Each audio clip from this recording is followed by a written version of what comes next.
Bienvenidos a Viajes de FEM. Soy Gustavo Hernández y en esta semana tenemos de vuelta a mi querido amigo Ever López. Y Hola, pues el día de hoy vamos a hablar de unos temas. Si no vieron el video que hicimos con Ever, hablamos un poco de ciencia, agujeros negros, su posible relación con escrituras. Entonces es interesante. Dejaré aquí la liga para que lo vayan a ver. Y pues desde hace tiempo andamos pensando en de qué más podríamos hablar, ¿no?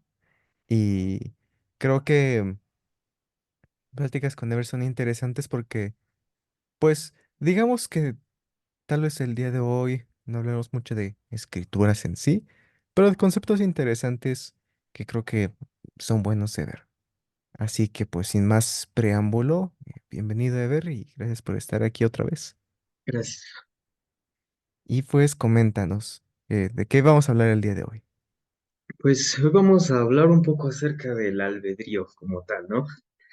Un poquito sobre tanto perspectivas religiosas como lógicas. Entonces, pues tenemos como bastantito de qué hablar, son muchos temas en general y pues hay que poner mucha atención para tratar de no perdernos. Perfecto. Y también aclaro que se me pasó a decir, ahorita ando un poco enfermo, entonces no me van a poder ver, pero pues acá estamos presentes los dos.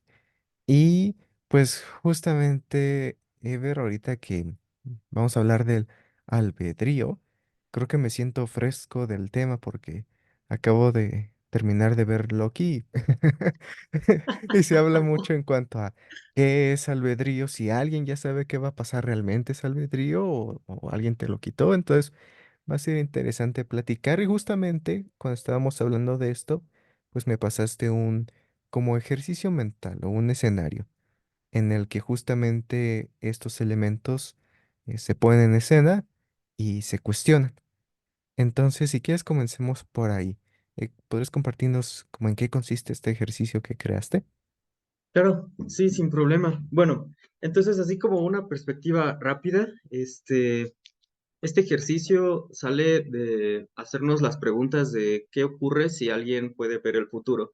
O sea, cuáles son las implicaciones de saber que alguien o algo puede ver el futuro. Entonces, para esto tenemos primero que suponer que estamos en un universo determinista y que en efecto el futuro sí es posible de saber con precisión exacta. Entonces, comenzando esto, para hacer más sencillo el ejercicio y tratar de no como revolvernos tanto, voy a resumirlo, a leerlo un poco también. Entonces, el ejercicio va así. Vamos a suponer primero que están dos personas sentadas una enfrente de la otra. Entonces, para hacernos más fácil el ejercicio, vamos a ponerles nombre a estas personas. Una de ellas se va a llamar Roberto y la otra se llama Ernesto. Ok, entonces, am, Roberto dice que él puede ver el futuro y nosotros sabemos que Ernesto no puede ver el futuro, o sea, es tan normal como nosotros. Bueno, no sé si alguien que nos esté viendo ve el futuro, pero no creo. Pero bueno, entonces Roberto dice que ve el futuro y Ernesto no ve el futuro. Ahora, Ernesto tiene enfrente de él dos objetos, vamos a decir que son dos pelotas. Una va a ser una pelota roja y la otra es una pelota azul. Ahora, si Roberto ve el futuro, entonces sabe qué pelota va a tomar Ernesto, ¿ok? Entonces, si es cierto que Ernesto ve el futuro, entonces él sabe a la perfección y no con probabilidad qué pelota va a tomar Ernesto.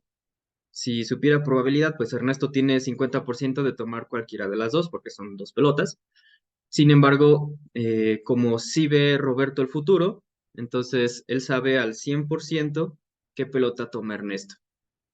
Ahora, nosotros no sabemos realmente si Roberto ve el futuro o no.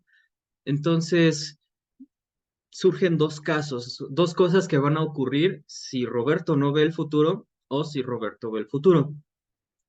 Entonces, en el caso uno, si Roberto no ve el futuro, entonces, cuando le diga a Ernesto qué pelota tomar, vamos a suponer que Roberto le dice a Ernesto, pues mira, vas a tomar la pelota roja. Si es cierto que Roberto no ve el futuro, entonces Ernesto puede tomar la pelota azul y así podemos demostrar que Roberto no ve el futuro. Entonces, ese es como el caso en el que podemos descubrir que en efecto Roberto es tan normal como nosotros. Él no tiene ninguna cualidad especial, no ve el futuro ni nada. Ahora, en el caso 2, Roberto sí puede ver el futuro. Entonces surgen algunas preguntas, como qué pasaría si Roberto, que sabemos al 100% que ve el futuro, qué pasa si Roberto le dice a Ernesto qué pelota va a tomar, como que le diga, pues vas a tomar la pelota roja. Entonces surgen estas preguntas. ¿Ernesto puede tomar la pelota azul? Si Ernesto toma la pelota azul, entonces regresamos al caso uno y sabemos que Roberto no ve el futuro. Entonces, pues hay una contradicción porque estamos suponiendo que Roberto ve el futuro. Entonces, eso no puede pasar. Entonces, podríamos intuir que directamente Ernesto está obligado, entre comillas, está obligado a tomar la pelota roja porque Roberto se lo dijo directamente. Entonces, de esto surge la pregunta, ¿es Ernesto libre de tomar cualquier pelota aun cuando sabemos que únicamente puede tomar la pelota roja? Entonces, este ejercicio funciona a base de lógica, es lógica proposicional. Entonces, la forma en la que analizamos este estudio es de la siguiente forma. Nosotros estamos partiendo de distintos casos que vamos a tomar como verdaderos. En el caso uno, sabemos que Roberto no ve el futuro y en el caso 2, sabemos que Roberto sí ve el futuro. Y estamos tratando de estudiar qué implica cada uno de los casos. En el caso uno, donde Roberto no ve el futuro, se implica que podemos demostrar que en efecto Ernesto puede agarrar la pelota que él quiera, demostrando que Roberto está equivocado. Entonces, si se equivoca, es evidente que no ve el futuro, porque si ve el futuro, no puede equivocarse en un acontecimiento que va a ocurrir. Pero si este Roberto sí ve el futuro, entonces surge como esta pregunta de qué pasaría si Roberto le dice a Ernesto qué va a hacer. ¿Le quita o lo abstrae de su libertad?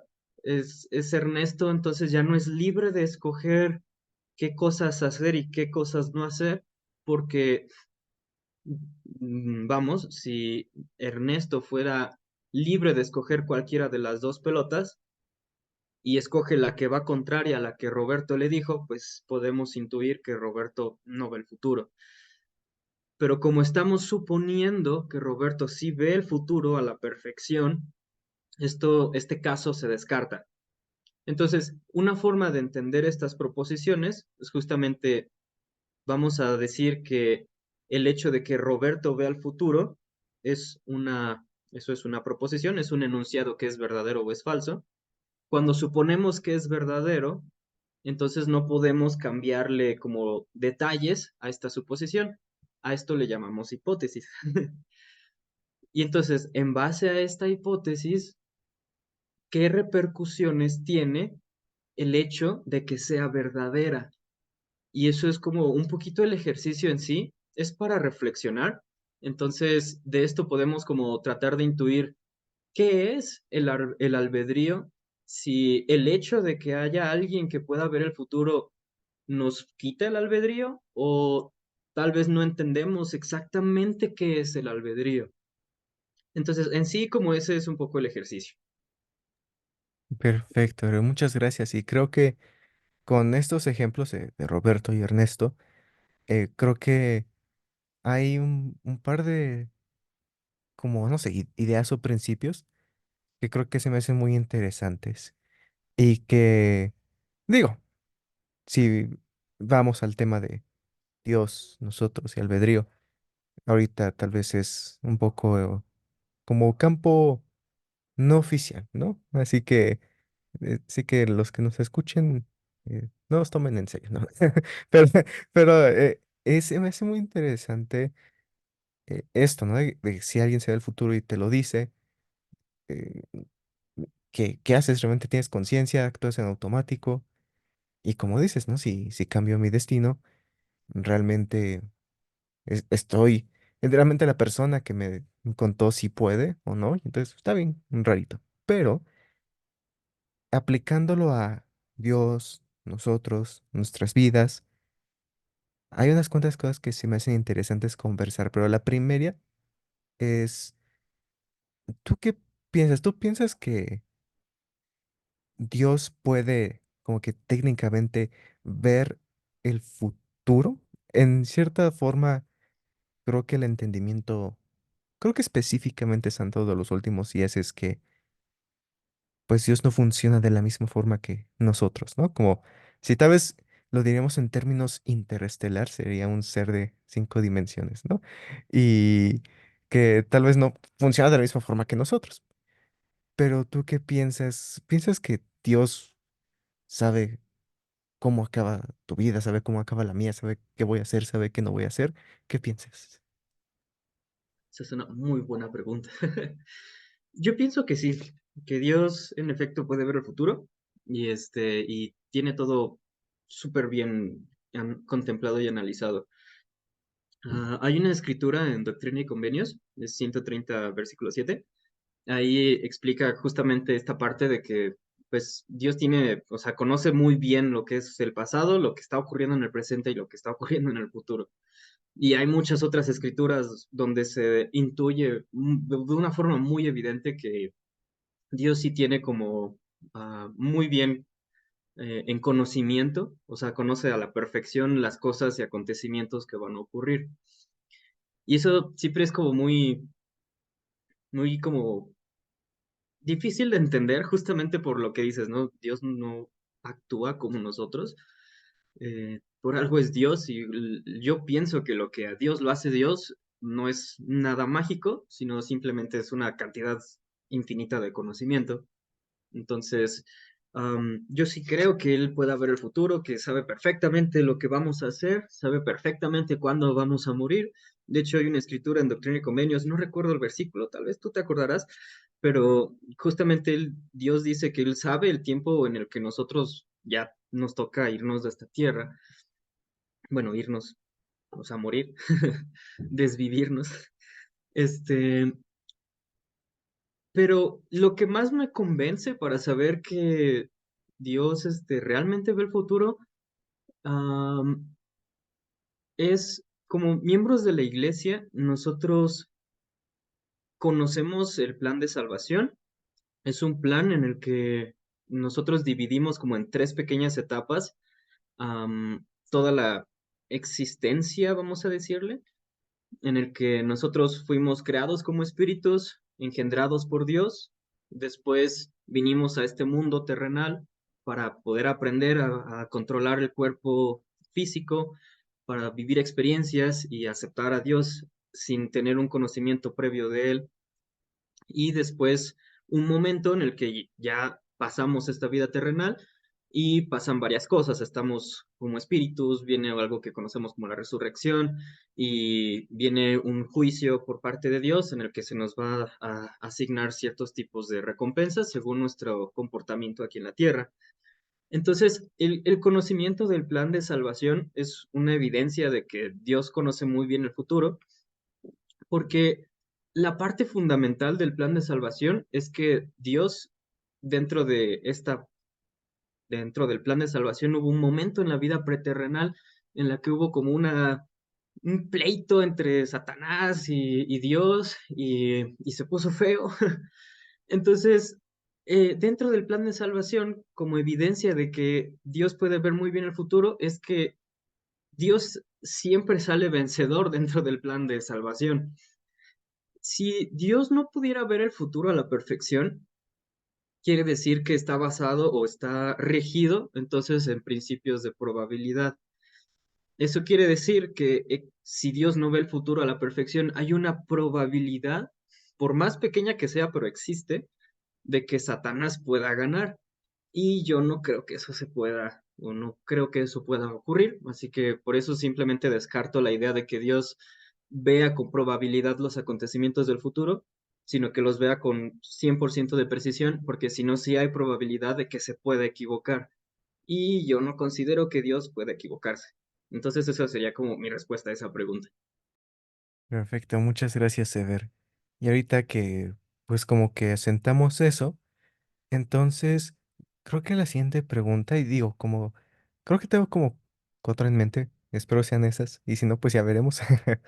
Pero eh, ahorita que vemos esto de sí, creemos que Dios conoce todas las cosas, y como comentas, ¿no? Parte de eso, una ventaja de eso es que, pues justamente por eso está garantizado que va a ganar, ¿no? Que va a vencer y por eso podemos estar con él. Mi segunda pregunta entonces sería, ¿tú qué piensas de las profecías? Y si las profecías nos quitan elección. Por ejemplo, creo que en la vida de Jesucristo, en el Nuevo Testamento, podemos ver dos ejemplos que se me vienen ahorita a la mente. Uno es, pues creo que las dos pasan en la última cena y pues están ahí, están comiendo y Jesús dice, uno de ustedes me va a traicionar. Y entonces pues ya pasó la de Judas y todo esto. Y después, cuando Pedro está de, no, yo te voy a defender, pase lo que pase, le dice, pues antes de que cante el gallo, tú me vas a negar tres veces. Entonces, se me hace interesante porque igual, si vamos al Antiguo Testamento y no me acuerdo cuál, porque no me acuerdo, pero hay un libro que comenta que se vende a su amigo por 30 piezas y como que se alusiona a lo que pasa con Judas. Muchos ven la experiencia de Judas como un cumplimiento de la profecía. Entonces, digo, si lo vemos así muy superficial, pareciera que Jesús condenó a Judas para caer, todo para que pudiera ser parte de la profecía. Entonces, de cierta forma, uno pensaría que Judas solo fue un peón y realmente nunca tuvo elección. Tenía que cumplir la profecía y de igual forma Pedro. No lo tenía que negar. Si no lo negaba, ¿qué iba a pasar? ¿No? Entonces, Pedro no se dio cuenta hasta después. Pero, ¿qué piensas de este caso? Si las profecías eh, tienen efecto en lo que puede o no hacer la gente. Es una muy buena pregunta. Am, Me he preguntado mucho eso. De hecho, en base a esas preguntas o preguntas muy similares, fue que como hice este ejercicio mental, ¿no? Como para tratar de asimilar en algo un poco más comprensible el hecho de que Dios pueda ver justamente el futuro, ¿no? En este caso, Dios sería Roberto. Entonces, algo que estuve analizando mientras estaba pensando en el ejercicio es que el hecho de que Dios pueda ver el futuro no quiere decir que am, que él haya manipulado todo para que justamente ocurra así.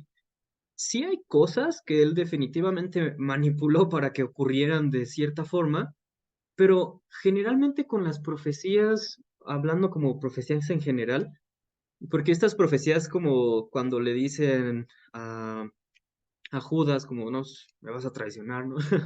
O a Pedro, pues me vas a negar tres veces antes de que cante el gallo.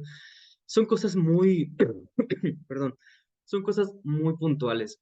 Generalmente las profecías no especifican qué persona va a hacer algo, o sea, no especifican nombres y generalmente involucran a muchas cantidades de personas, a pueblos o acontecimientos en sí que van a ocurrir en una sociedad.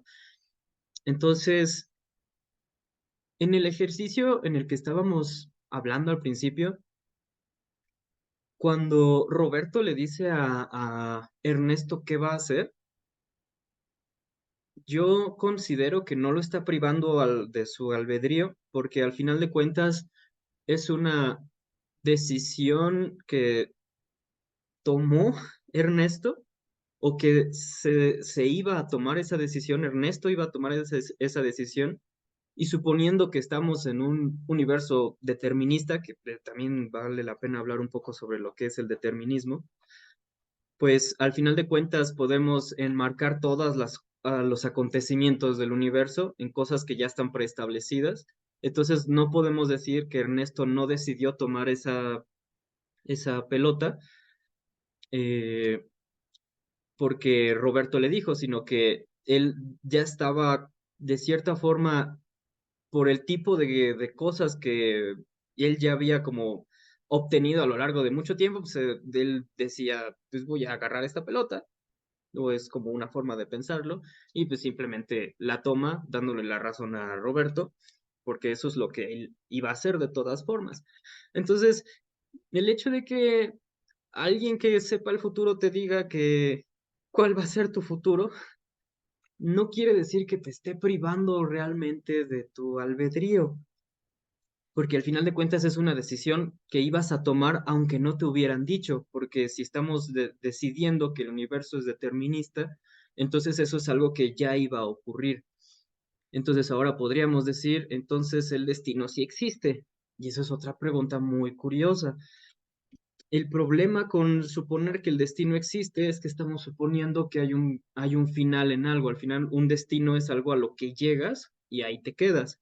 Sin embargo, dentro de el contexto de los acontecimientos de la iglesia, nosotros no consideramos que haya un principio y haya un final como tal, sino simplemente como acontecimientos muy importantes, como la creación, pero la creación no fue el principio del universo.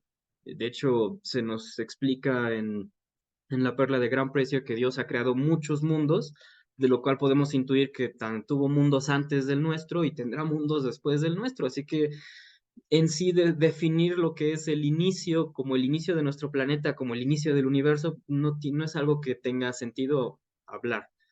De hecho, incluso en ciencia, con lo del Big Bang y todo eso, hay muchas teorías o hipótesis que suponen que realmente no hay un inicio, sino que simplemente es un constante cambio de ciclos. Entonces, tomando en cuenta esto, am, realmente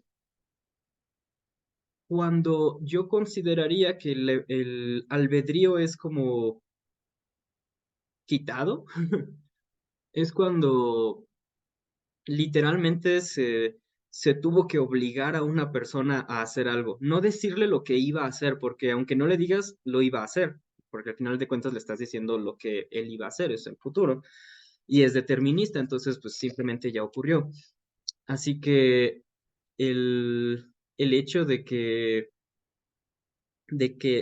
Dios, por ejemplo, no solo nos diga lo que vamos a hacer, sino de que además nos obligue a hacerlo, o sea, literalmente nos agarra la mano y toma, agarras esta mano y ya con esta pelota te quedas, eso sí consideraría que ya sería una obligación más que albedrío. Entonces, como de esa forma puedo entender, al final es un tema que es de cierta forma complejo.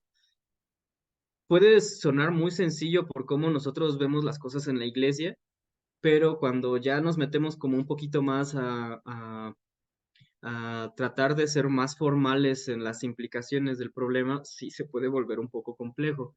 Por lo mismo de lo que comentaba, ¿no? De entonces existe el destino, pero no puede existir el destino porque no hay ningún principio ni tampoco hay un final al que vayamos a llegar. Entonces, simplemente pasamos por esos acontecimientos que están definidos dentro de lo que consideramos el futuro. Entonces, pues viéndolo así, ni el destino existe y el albedrío, a pesar de que sea, suponiendo que el universo sea determinista y que por lo tanto sabemos qué puede ocurrir en el futuro, pues eso no implica que nosotros no tengamos albedrío. Sin embargo, el albedrío al final sí es algo que Dios nos dio. Y el hecho de que Dios no nos diga puntualmente a nosotros como de, oye, Ever, tú vas a hacer mañana esto, nos da más libertad de entender que nosotros podemos tomar nuestras propias decisiones. Aunque Dios las sepa, no nos está diciendo todo el tiempo qué es lo que nosotros específicamente vamos a hacer, sino que nos está dando revelaciones principales que abarcan a un grupo grande de personas, y entonces es como acontecimientos como la Segunda Venida, como el juicio, como las guerras de Armagedón o la guerra de Armagedón, etcétera, ¿no? Como son acontecimientos que sí van a ocurrir porque Dios ve el futuro, pero tampoco son así súper específicas al grado de que nosotros ya sepamos qué hacer para simplemente hacerlo. Entonces, de esa forma, pensándolo bien, yo diría que Dios respeta nuestro albedrío que Él nos dio. O sea, Él no nos está determinando, condenándonos a hacer algo, diciéndonos lo que Él conoce acerca de lo que sí vamos a hacer, pero no nos lo está diciendo. De esa forma podemos decir que Él está respetando nuestra incapacidad de conocer el futuro y por lo tanto dándonos la experiencia de nosotros entender dentro de nuestra pequeña esfera mortal qué es tomar decisiones, que es no estar basados en el determinismo, sino en la indeterminación de no tener ni idea de qué va a ocurrir y por lo tanto ponernos a trabajar para lograr tener logros y tener toda la vida que nosotros conocemos en la actualidad. Entonces, yo creo que Dios sí tiene la capacidad de quitarnos el albedrío porque Él nos la dio. De hecho, Moisés 7:32 dice que fue Dios el que nos dio el albedrío. Entonces, si Él nos la dio, definitivamente tiene la capacidad para quitárnosla, pero no lo hace porque pues no es la idea del plan de salvación. Al final de cuentas, la idea es que nosotros aprendamos a vivir en un mundo que no es determinado por absolutamente nada ni nadie, y Dios nos da ciertas ventajas dentro de estas revelaciones. Ahora, en el caso de Judas, esa sí es una pregunta muy interesante porque, como dices, pues no es como un peón entonces. Honestamente, si me lo preguntan a mí, yo diría, la verdad es que sí. O sea, sí, porque al final fue Jesucristo el que llamó a Judas y pues Judas como tal no era así como la persona ejemplar como tal vez sí lo eran algunos otros apóstoles. Entonces, por algo lo llamó, porque sabía que él iba a hacer eso, ¿no? O sea, Jesucristo sí conocía el futuro de lo que iba a ocurrir y necesitaban que ocurriera para que se cumplieran las cosas más adelante, como su crucifixión y la expiación por los pecados. Entonces, Judas definitivamente tuvo que ser la persona que haría eso, pero al final de cuentas no se le quitó el albedrío a Judas porque Judas ya había tomado la decisión, aunque Jesucristo ya sabía lo que Judas iba a hacer, no le dijo, por lo tanto Judas seguía viviendo dentro de un espacio indeterminado en el que sus propias decisiones lo llevaron a cometer las cosas que él cometió. Y el hecho de que Jesucristo ya lo supiera y que pues ya lo hubiera utilizado justamente para su propósito, pues eso, al final de cuentas, a lo que voy es como el albedrío es algo que es determinado para Dios e indeterminado para nosotros. Y como es indeterminado para nosotros y nosotros somos los que realmente estamos bajo la prueba, Dios no. Entonces, realmente lo importante sería entender que Judas sí tuvo el albedrío para decidir si sí o si no dentro de su propia esfera de comprensión, aunque Dios supiera que en efecto Judas iba a hacerlo sí o sí. Para eso lo llamaron. Al final de cuentas, yo considero que Dios hace las cosas de forma en la que vayan a ocurrir según sus propósitos. Entonces, podemos pensar como de chale, pues en este caso, sí, todos somos peones para hacer lo que Dios quiere hacer. Suena feo, pero pensándolo bien en el punto en el que Dios es el ser y es la persona que tiene mejor, como decimos, mejor organizadas todas las cosas, podemos decir que la forma en la que Él nos usa a nosotros para cumplir sus planes pues es la más eficaz para que las cosas salgan de la mejor forma. Al final de cuentas, podemos pensar entonces también como en la tercera parte de los hijos de Dios que en la vida preterrenal se alejaron de Dios, pues podemos decir como, a ver, si Dios sabe el futuro, para que los crea, porque al final de cuentas esa tercera parte eran hijos de Dios, fueron creados por Dios. Entonces, como ¿para qué Dios los crea si ya sabía que se iban a ir? Pues Dios no los creó solo porque sí o porque a él le sorprendiera que se iban a ir, era porque eso era necesario para el plan de salvación, porque era la forma más eficaz de lograr que la gran mayoría de las inteligencias engendradas por Dios lograran ciertos grados de gloria. Entonces, dentro de ese como infinito conocimiento, lo que Dios está haciendo es lo más acertado para que las cosas salgan de la forma más correcta en la que tienen que salir. Entonces, en definitiva, pues sí, Dios a veces tiene que hacer ciertos sacrificios como perder una tercera parte de sus hijos y tener que crearlo sabiendo que eso tiene que ocurrir, que al final de cuentas, me imagino si hubiera tal vez la opción en la que nadie se pierda, pues ya suena como un poquito como lo que Satanás estaba pensando, y si Dios no aceptó ese plan es porque no funciona. Entonces necesariamente alguien tenía que perderse. Era algo necesario dentro del plan de salvación y es algo necesario dentro de nuestra propia historia. Entonces, al final de cuentas, en lo personal, como ya en resumen, yo considero que el albedrío es indeterminado para nosotros, determinado para Dios, que Dios no nos condena al no decirnos qué vamos a hacer para que vivamos la experiencia y que todas las cosas que ocurren sí ocurren porque Dios de cierta forma las había visualizado que ocurrieran así porque era la forma más eficaz para que se lograran los sagrados propósitos del Señor. Tanto los errores de las personas como todas las cosas, guerras y todas las cosas que han ocurrido, pues suena feo, pero son necesarias al final de cuentas para el plan de nuestro Padre Celestial. Eso es como lo que respondería. Perfecto, a ver, muchas gracias. Sí, tengo un montón de ideas en la cabeza y espero no se me olvide ninguna. Voy a intentar decirlas en el orden en que las tengo ahorita. Pero ahorita que comentas esto, para mí creo que el concepto de 3 grados de gloria es una forma en la que la misericordia de Dios se muestra en este aspecto. Creo porque ahorita que estamos hablando de que si alguien es peón, si alguien está condenado o no, pues me imagino, ah, porque digo, parte de nuestras creencias es que nuestro espíritu antes vivía con Dios, y si está aquí es porque lo defendió y apoyó a Jesucristo, básicamente. Entonces, uno pensaría que, no sé, por ejemplo, Caín, digamos, ¿no? En cuanto a gente que de plano está condenada con el diablo y los demás y ahí de plano ni modo, no sabemos realmente, pero cuando alguien dice, si alguien fuera a ser condenado, sería Caín, ¿no? Siempre lo usan como ejemplo. Y entonces es como finjamos que, pues, Caín defendió el plan de Dios y fue valiente y su espíritu vendrá aquí a la tierra.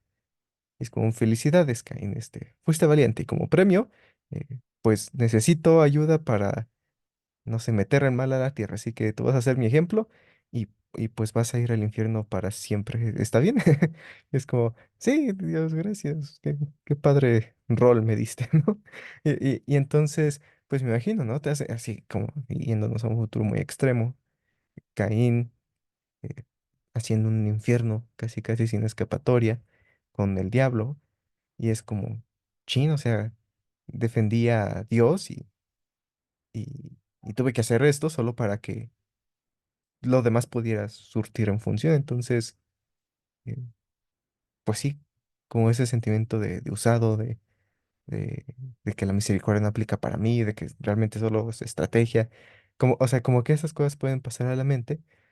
Y aunque con hijos de perdición realmente hay algo que es algo que todavía no entiendo, o que tal vez a veces sí me cuesta reconciliar. Lo que sí veo es como dicen pues muchas autoridades de la iglesia, que técnicamente la mayoría no será salvo de una u otra forma. Y al ver los tres grados de gloria, pues está el celestial, el terrestre y el celestial. Y creo que esos, digo, al menos en mi punto de vista y al estar viendo todo esto, como que ayuda a que esto no se vea tan cruel, de cierta forma, que sí exista misericordia en todo esto, porque creo que justamente esta creencia, ¿no? De que si estamos aquí en la tierra es porque en algún punto defendimos a Dios. Entonces creo que los tres grados de gloria son un tipo de, como de protección, de que sí, tal vez debe de haber mal, debe de haber errores, debe de haber cosas malas, pero como estas personas de cierta forma actúan bajo cierto grado de ignorancia, ya que pues no recordamos haber defendido a Dios y todo esto, siento que como si supiéramos todo lo que realmente sabemos, creo que no haríamos muchas cosas. Pero entonces yo creo que es misericordia a esa ignorancia que existen los tres grados de gloria.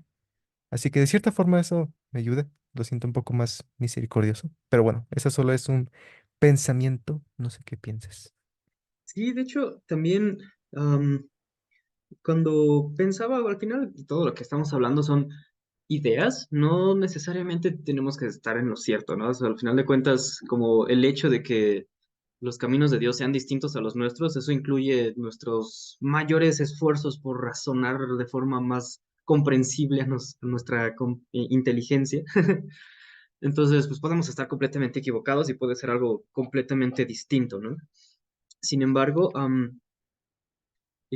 pensándolo como dentro del marco de ideas en el que estamos pensando las cosas hoy, am, la misericordia de Dios es, yo creo que es muy, muy, muy grande por lo siguiente. ¿En qué escritura? Me parece que es bueno, en la Perla de Gran Precio es en el libro de Abraham, pero no recuerdo qué capítulo, creo que es el 4 o 5. Este, se habla sobre los distintos tipos de inteligencias y que hay unas que sí son más inteligentes que otras. Eso es algo que en la iglesia aceptamos y lo aceptamos porque está en los libros canónicos. Y con inteligencias nos referimos a las capacidades de los espíritus, o sea, los espíritus en sí, o sea, los espíritus, el componente que tenemos espiritual dentro que nos hace ser nosotros, pues hay unos que son más inteligentes que otros, ¿no? O sea, como Jesucristo y yo, por ejemplo, yo no me puedo comparar con él, ¿no? Él es súper inteligente y yo estoy hasta acá abajito, ¿no? Así hay niveles de espíritus. Yo, cuando pensé en como en una idea cuando estaba estudiando un poquito acerca de las baterías, porque un momento me puse a estudiar sobre baterías. Cuando una batería, vamos a imaginar que es una batería recargable, cuando una batería, todas las baterías siempre tienen como un nivel necesario o máximo de energía al que podemos recargar. Y cuando se sobrepasa ese nivel de energía, entonces la batería empieza a tener problemas. Y si la corriente es muy intensa y y la capacidad de carga de la batería se satura, la batería puede explotar. Entonces yo a veces me imagino que nosotros, los hijos de Dios, somos como baterías y cada batería tiene su capacidad máxima de carga que podría aceptar. Si un espíritu que no tiene la capacidad, porque sabemos que hay espíritus que tienen capacidades distintas por las escrituras que comentaba de la perla de gran precio en Abraham, si un espíritu que tiene una capacidad de una gloria terrestre estuviera en una gloria celestial, yo consideraría que no sería justo para ese espíritu porque el nivel de carga de electricidad que tendría, de felicidad al que estaría expuesto, sería superior al nivel que puede soportar. Y si eso fuera así, pues este espíritu o esta inteligencia o esta persona, al final de cuentas, se podría volver, no sé qué pasaría, yo me imagino que se volvería loco porque no podría soportar esa capacidad de felicidad que sí pueden soportar algunos otros espíritus. Entonces, dentro de del infinito conocimiento de Dios, nos ha mandado, o sea, Él sí sabe a qué gloria vamos a llegar, y de eso estoy convencido, porque su juicio es justo y pues es justo porque ve el futuro. Entonces, él sabe a cuál es nuestra capacidad máxima y cuál fue nuestro máximo rendimiento aquí en la tierra. Entonces, en base a eso, Él nos va a otorgar una gloria. Así que en realidad no es tanto por qué tan bien nos desempeñamos aquí en la tierra, sino realmente cuál fue nuestra capacidad espiritual desde el principio. Algo que sí conocemos y sabemos es que también en la Perla de Gran Precio se nos explica que la inteligencia no fue creada y tampoco puede ser destruida. Entonces, no sé qué sea la inteligencia, solo sé que se necesitó para crear a los espíritus de todos los seres humanos. Y esta inteligencia, ya tuvo sus capacidades, vamos a decir, intrínsecas, que Dios no le dio porque ya existía, porque Dios no la creó, porque Él mismo está diciendo que no puede ser creada. Entonces, Dios simplemente lo que está haciendo es como darnos esta capacidad de experimentar aquí en tierra y darnos cuenta de que en efecto nuestra capacidad era el lugar al que Dios nos vaya a mandar. Eso incluye también a los hijos de perdición. No tienen la capacidad para alcanzar ninguna gloria. Y si estuvieran en alguna gloria, seguramente no serían felices. Entonces, y de hecho es fácil de comprobar eso porque los hijos de perdición en algún momento estuvieron en la presencia de Dios y no fueron capaces de soportarla ahí. Al final pensaron que tenían mejores ideas, hicieron una rebelión, se alejaron. Al final fue decisión de ellos alejarse de la presencia de Dios. Entonces, es curioso porque al final de cuentas no es tanto como que Dios en sí nos haya usado como peones, sino que dentro de lo eficiente que es Dios para que las cosas ocurran, nos creó y nos da esta oportunidad de darnos cuenta de nuestras capacidades para que cuando lleguemos a un juicio justo, pues estemos completamente de acuerdo y no haya injusticias y por misericordia de Dios, cada quien esté en el nivel que se merece. Entonces, justamente ese es como mi razonamiento de por qué incluso es necesario que Dios conozca el futuro para que no nos dé a alguien una gloria que no podemos soportar. Eso sería catastrófico, sería peor que el infierno, estoy seguro, y por eso justamente Dios no permite que eso ocurra. Y nos va a dar a cada quien la gloria de la capacidad que cada quien tenga. Entonces, para mí eso es un acto súper gigante de misericordia de Dios y la importancia de que Dios conozca justamente el futuro de cada uno de nosotros a la perfección, sin importar que eso ponga como en riesgo nuestra percepción de lo que es el albedrío, porque al final es una percepción, dado que Dios sí conoce con exactitud todas las cosas que van a ocurrir. Perfecto. Y sí, mencionaste algo interesante. Y es justamente esto, ¿no? De que creemos que a donde vayamos depende, claro, de la justicia, la misericordia de Dios y también de nuestra propia capacidad de soportar a donde vayamos, ¿no? Y digo, pienso, ¿no? Que yo entraría en la categoría de introvertidos, entonces, si a mí como, no sé, premio por buen trabajo en mi trabajo, me mandaran a una fiesta, pues para un extrovertido sería, sí, excelente, pero para mí sería, no, ya, no, nada más deme una pizza y ya, ¿no? Pero entonces, sí, es interesante esto y algo también importante de tomar en cuenta. Y creo que la última pregunta, tal vez del tipo existencialista, antes de pasar a algo más espiritual, es justamente esto, de ese el concepto de que, pues, y si nos conoce, asumiendo que también él sabe dónde terminaremos eventualmente. Creo que gracias a un amigo, ¿no? Llamado Juan Calvino, que también se empezó a preguntar esto, ¿no? Porque igual la Biblia dice, como Pablo, ¿no? Que somos un pueblo escogido, incluso antes del fundamento, los fundamentos del mundo, y que Jesús también fue escogido aún antes de los fundamentos del mundo. Entonces, como que al menos él, en la forma en la que empezó a entender esto y intentar darle como un entendimiento y una aplicación, pues él llegó a la conclusión de que todos nosotros, a los ojos de Dios, ya estamos o salvados o perdidos. Y entonces puede ser como, o sea, Dios ya sabe si Ever se salvará, ya sabe si Gustavo se perderá, ya sabe. Entonces, eh, como qué papel juego yo. Y entonces para, creo que los que siguen las creencias de Juan Calvino, y si estoy mal, igual que alguien me corrija, pero si no estoy mal, creo que la forma en la que ven, y creo que esto sale en la película de José Smith, ¿no? De que ya no es tanto de tomar decisiones para seguir a Dios, sino más bien solo autoinspeccionarte para tratar de averiguar si tú eres salvo o no. Y si lo averiguas, realmente no puedes hacer nada. O sea, si te autoinvestigas y te das cuenta que eres de los que él escogió para salvarse, es como, güey, ¿no? Y nada de lo que hagas cambia. Y si eres perdido, igual nada de lo que hagas cambia.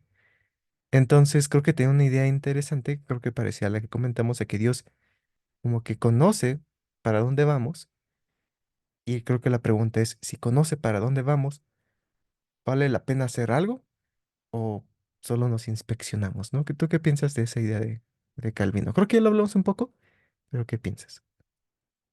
Una pregunta. Yo pienso que sí vale la pena por la misma idea de que dentro de mis propios ejercicios mentales locos, em, nuestro albedrío es indeterminado para nosotros porque nosotros no podemos ver nuestro futuro. Entonces, como, como nosotros aprendemos en base a nuestra propia percepción de las cosas que ocurren a nuestro alrededor, pues es como que lo único que importa realmente es nuestra percepción. O sea, realmente el hecho de que yo sepa que Dios sabe o no el futuro no cambia realmente nada en cómo yo vivo las cosas. O sea, no hay implicaciones directas en que yo sepa que Dios sabe mi futuro y que yo no lo sé. O sea, a mí en realidad no me afecta en nada porque, pues, o sea, si yo lo sé, pues estoy igual, sigo sin saber mi futuro porque Dios no me lo va a decir. Y si yo no sé que Dios ve el futuro, pues me quedo igual porque igual sigo sin saber mi futuro. Entonces, el hecho de que sepamos de que haya un ser superior que conoce el futuro a la perfección, pues realmente no nos quita a nosotros no nos quita nada y tampoco nos añade en realidad nada, más que tal vez un sentimiento de seguridad de saber que podemos tener la oportunidad de regresar a su presencia. Entonces, yo creo que lo importante del plan de salvación es, al menos en esta esfera terrenal, es que aprendamos a vivir y a manejar nuestro mundo, nuestra percepción de las cosas, nuestro cuerpo, nuestras decisiones. Entonces yo creo que lo mejor que podemos hacer, dado que nosotros vivimos en la indeterminación, es que pues busquemos experimentar con todas las cosas que tenemos para mejorar nuestra propia idea de percepción del mundo. O sea, con eso de experimentar me refiero a que literalmente demos nuestro mejor esfuerzo por las cosas que sabemos que nos van a hacer bien. Al final de cuentas, nuestra percepción de lo que estamos viviendo es lo que está importando y lo que está en juego dentro de nuestro propio espíritu y de nuestra propia mente. Así que yo creo que sí es muy importante no quedarnos sin hacer nada como de, pues ya todo está determinado por Dios, pues yo me quedo sin hacer nada, porque si hago eso, es cierto, o sea, ya todo está determinado por Dios, pero yo no lo sé. Y hay muchas cosas que sí me gustaría aprender y que sí me gustaría experimentar.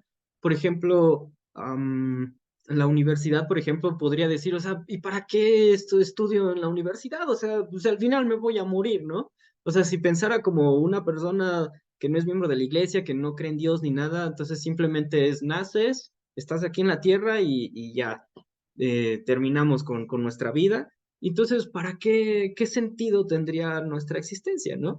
O sea, no necesitamos que haya un Dios que sepa el futuro simplemente para decidir no hacer nada, porque al final de cuentas todos nos vamos a morir, ¿no? Entonces, pensándolo así es, pues mira, tienes dos opciones. Puedes no hacer nada y perderte de un montón de experiencias fortalecedoras, edificantes y maravillosas que puedes vivir en esta tierra, o puedes perderte de todo eso. Entonces, esas dos opciones de, pues, hazlo o no lo hagas, es cierto, están y no van a cambiar nada en la determinación de lo que ya va a ocurrir, pero el hecho de que tú lo experimentes, de que sepas lo que es estudiar, no sé, o de que sepas lo que es tener una familia, o de que es tropezarse, levantarse y seguir adelante, etcétera. Todas esas experiencias edificantes son experiencias que se pueden disfrutar y que le causan gozo a uno. Entonces, más bien hay que hacer las cosas por nuestra propia experiencia personal y no por el hecho de que consideremos de que no son importantes porque las cosas ya están determinadas. Así que en mi idea es, o sea, hay que disfrutar de la forma más correcta nuestra vida aquí en la Tierra. Eh, Hace un tiempo estuve con un grupo de psicólogas, hace ya como medio año, y ellas no creen en Dios ni nada, y bueno, yo pues estudio matemáticas, entonces pues dentro de mi carrera también hay mucha la idea de la inexistencia de Dios, aunque sí hay muchos científicos por ahí que sí creen en Dios y están muy chidas sus conversaciones, pero am, mientras yo conversaba con estas psicólogas, am, salió esta pregunta de, o sea, ¿por qué ustedes, o sea, por qué hacemos algo en esta vida si ya sabemos que vamos a morir? Que sería lo equivalente a decir, ¿por qué hacemos algo si ya sabemos a dónde vamos a, si ya sabemos que Dios sabe a dónde vamos a llegar? O sea, es lógicamente equivalente cualquiera de las dos. Y la respuesta de la psicóloga fue muy interesante. Me dijo, pues ya estoy aquí, así que quiero vivir bien. Y por eso sé que hay ciertas normas sociales y ciertas cosas que puedo hacer para yo sentirme bien.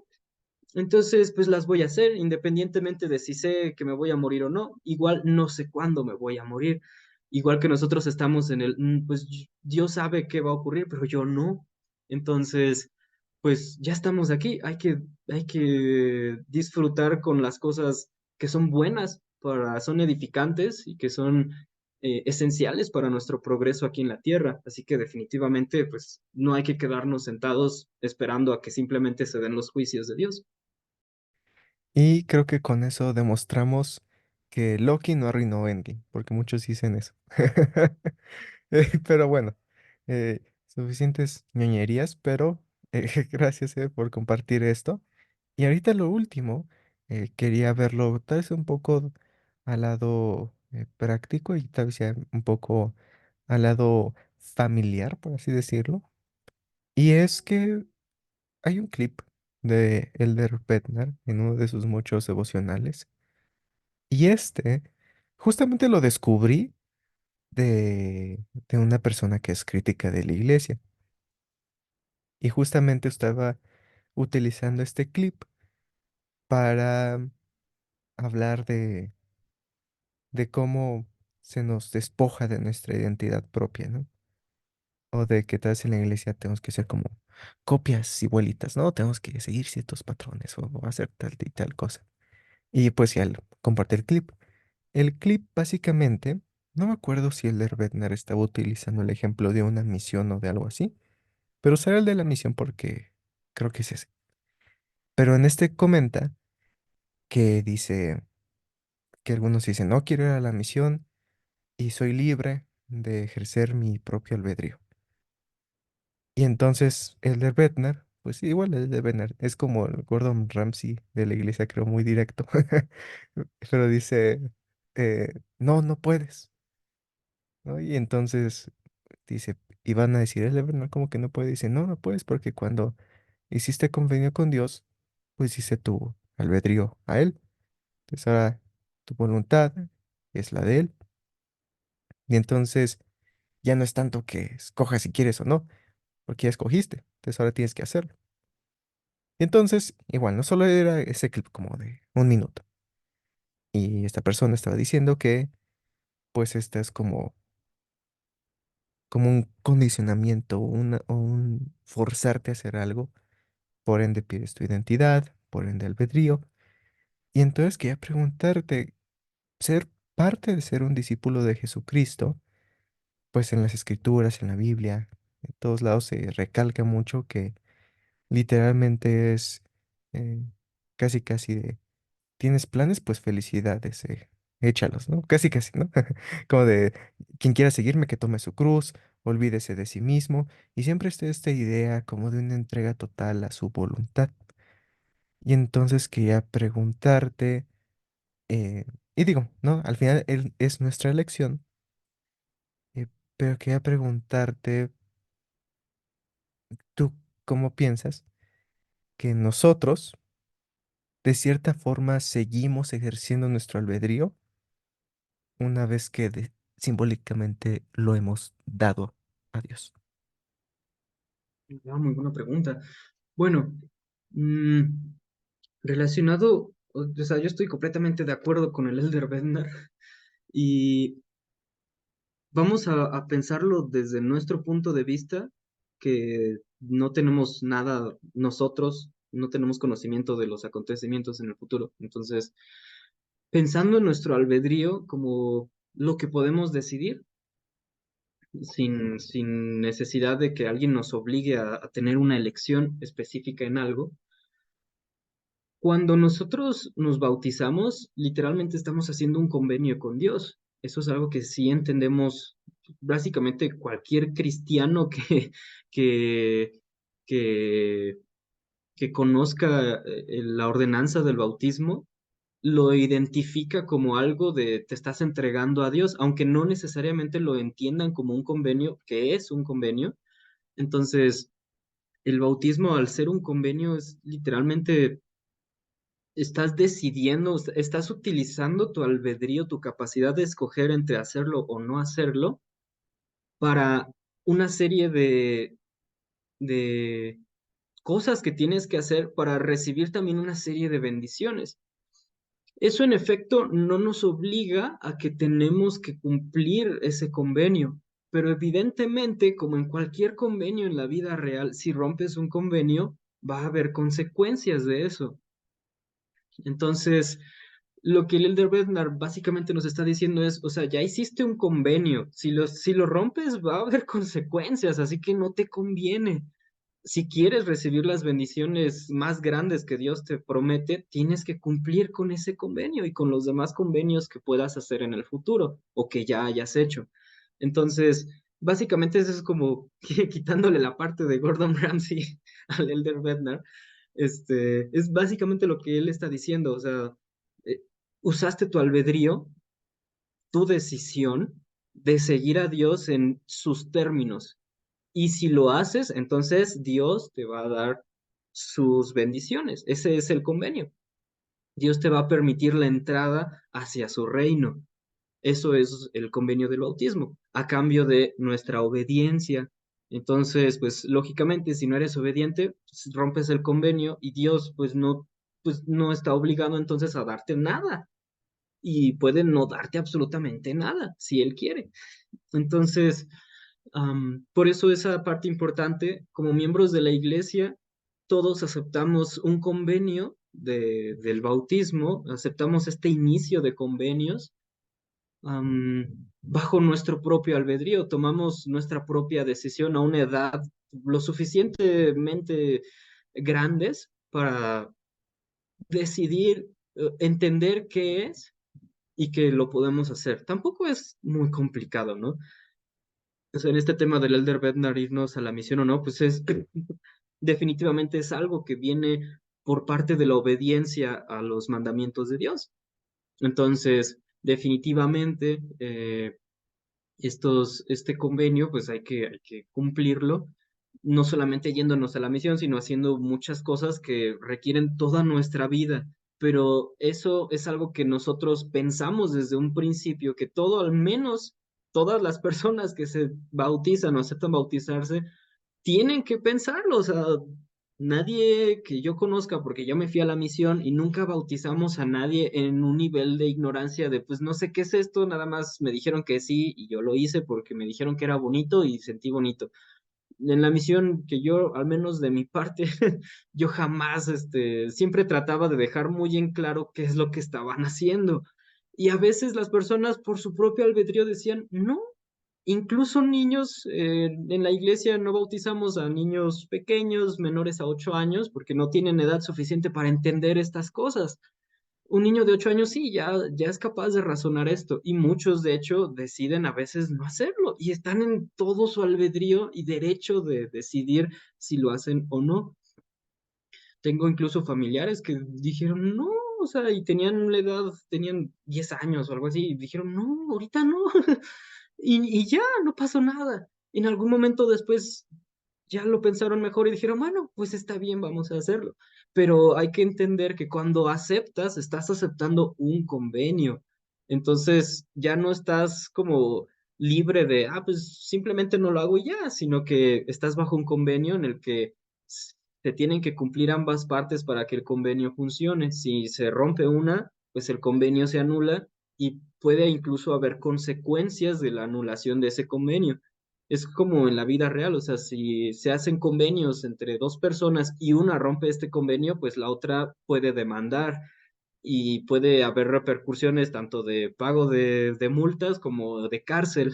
Entonces, pues con los convenios del bautismo también. Entonces, el Elder nos está diciendo, pues tengan cuidado, no entren a la cárcel. O sea, si están utilizando su albedrío para hacer un convenio con Dios, pues ya están bajo los estatutos de ese convenio. Entonces no les conviene usar su albedrío de la forma más horrible que puedan usarlo para romper ese convenio. Les conviene mejor cumplir ese convenio porque ustedes lo aceptaron desde un principio. Entonces es necesario para que podamos justamente cumplir y recibir las bendiciones de este convenio. Perfecto. Y justamente antes de que se acabe el tiempo, bien rápido, tengo creo que una última pregunta, solo para concluir todo esto. Y creo que esto nos lleva como un ciclo completo de una conversación que tuvimos tú y yo hace unos 3 años, creo. Era de noche, andábamos ahí sentados, y una vez te pregunté que tú cuál considerabas que era la diferencia entre persuadir y manipular. Y creo que ahorita en la iglesia, misioneros, hermanos ministrantes, padres, hermanos, hijos, como que todos tal vez tenemos a un ser querido y queremos ayudar, ¿no? Tal vez o estamos enseñando a alguien y deseamos lo mejor para ellos. Y a veces en nuestro amor sincero, en nuestra preocupación sincera de apoyar, a veces como que no encontramos la línea, ¿no? Entre persuasión y manipulación. Y como que y no respetamos el albedrío y podemos sobrepasarnos. Y, y he visto que pues a muchos les afectan negativamente estas situaciones. Entonces quería preguntarte, eh, para cualquiera que esté en esta posición de querer ayudar, ¿tú qué piensas que serían buenas prácticas de estar presente, pero respetar el albedrío de la otra persona? Mm, creo que en esta parte de lo que comentábamos acerca de la persuasión y la manipulación hace varios años, tiene mucho que ver con eso, justamente. Am, Porque para estar para otra persona, este, cuando persuadimos, estamos utilizando verdades y demostraciones de cosas verídicas para alentar a alguien a hacer lo correcto o lo que es mejor o lo que nosotros consideramos que es mejor. Y la manipulación utiliza astucia en vez de inteligencia para también persuadir a hacer algo en concreto, más como engaños o como connotaciones más negativas de miedo o más de terror para que alguien haga lo que nosotros queremos que haga. Entonces, con la persuasión considero yo que es más de utilizar la verdad para apoyar en cierto aspecto a alguien.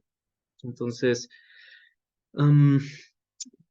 Creo que es importante que si queremos ayudar a alguien, por ejemplo, esto de la persuasión y la manipulación se da mucho en la misión y y si realmente queremos ayudar a alguien o estar para otra persona, definitivamente tenemos que siempre hablar con la verdad. Y pues, aunque a veces esa verdad no suene muy favorecedora para lo que nosotros querramos, realmente la persuasión, su objetivo no es cumplir nuestro deseo, es cumplir que se logre eh, llegar como a un punto de verdad en el que pues todos salimos, o tal vez no todos salimos ganando, pero sí hay como